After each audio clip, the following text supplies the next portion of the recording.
Assalamualaikum warahmatullahi wabarakatuh. Waalaikumsalam warahmatullahi wabarakatuh. Good morning, student. Morning, Miss. Sebelum kita mulai pelajaran hari ini, ada baiknya kita berdoa.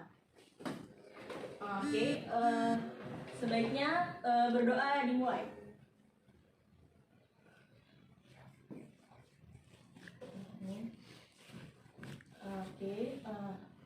Lalu ada nggak di sini yang nggak masuk?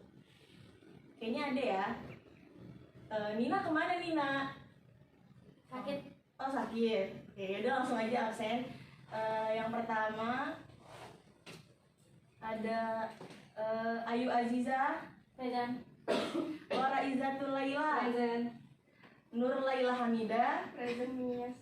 Siti Anissa, Present, Miss. dan Nidaul Hasanah. Present, Miss. Oke. Yang nggak masuk cuma Nina doang ya berarti. Yes, Miss. Oke, langsung aja.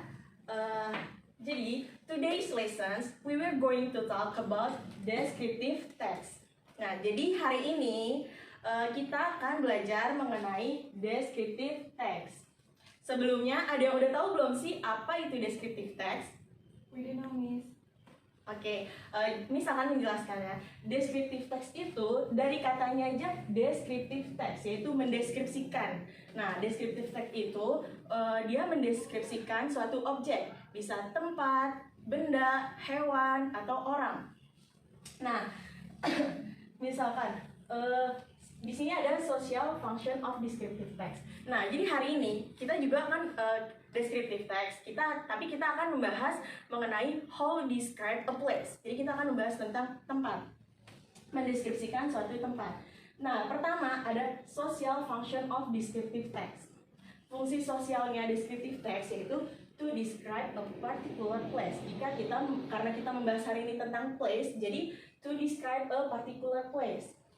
Misalkan saya nanya ke Laura, what is social function of descriptive text? Laura bisa jawab to describe a Particular place. Oke, jadi misalkan hari ini Laura sudah membaca mengenai teks descriptive text tentang Mutun Beach.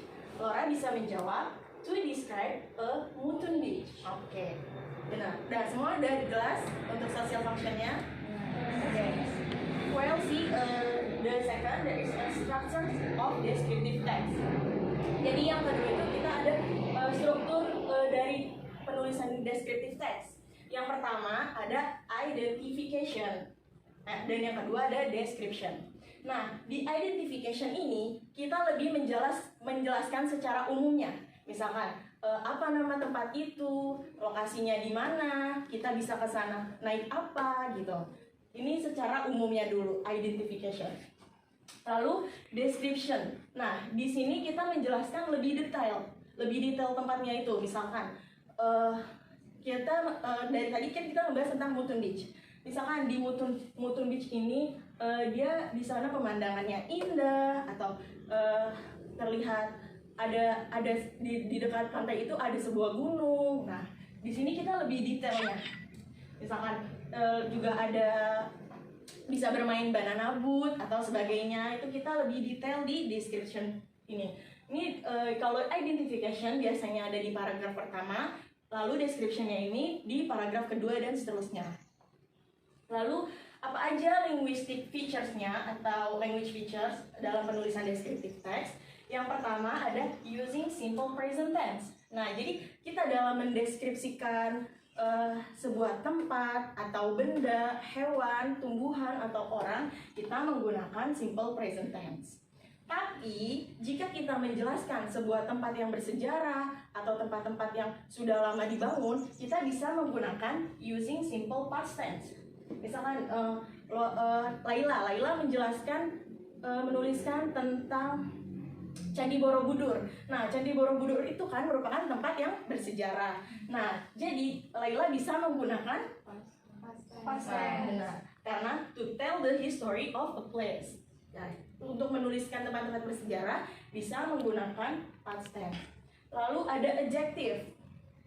Nah, dalam mendeskripsikan suatu benda atau objek yang lainnya, kita bisa menggunakan adjektif atau kata sifat. Biasanya dalam menuliskan dalam menuliskan tempat, kita lebih sering menggunakan kata adjektif interesting, beautiful, dan sebagainya. Seperti contoh yang udah Miss bagikan ya di grup. Ya, Miss. Nah, coba dilihat. Contohnya ada di grup, yaitu ada tentang Mutun Beach.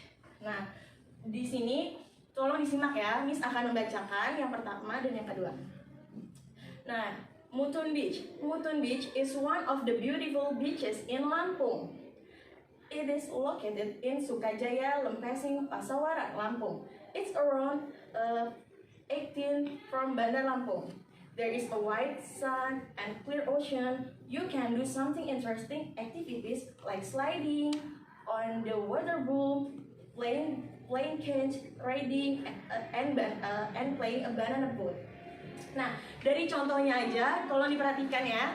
Dari contohnya aja, yang pertama ada Mutun Beach is one of the beautiful beaches in Lampung. Nah, di contoh di paragraf yang pertama itu merupakan identification ini menjelaskan secara umum. Nah, tadi kayak misalkan tadi Mutun Beach itu merupakan salah satu pantai indah yang ada di Lampung gitu.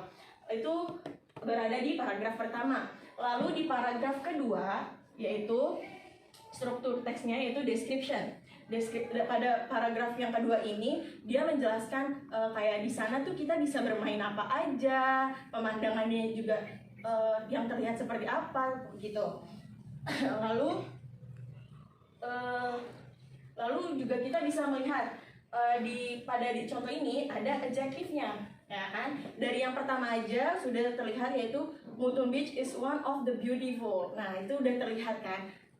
Seperti yang Miss bilang tadi, kalau kita dalam menjelaskan suatu benda atau suatu tempat sering ada kata beautiful. Oke. Nah, mungkin itu aja pelajaran hari ini yang Miss sampaikan.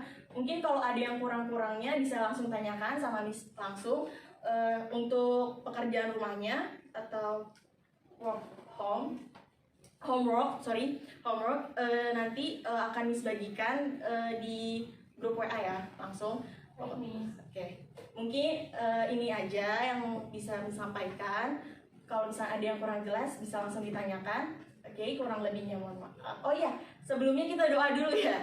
Kita tutup pelajaran hari ini dengan berdoa kafaratul majlis. Subhanaka Allahumma wa bihamdika asyhadu an la ilaha illa anta astaghfiruka wa atubu ilaik. Oke, terima kasih teman-teman yang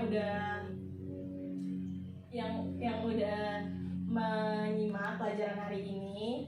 Oke, mungkin cukup sekian. Wassalamualaikum warahmatullahi wabarakatuh. Waalaikumsalam warahmatullahi wabarakatuh.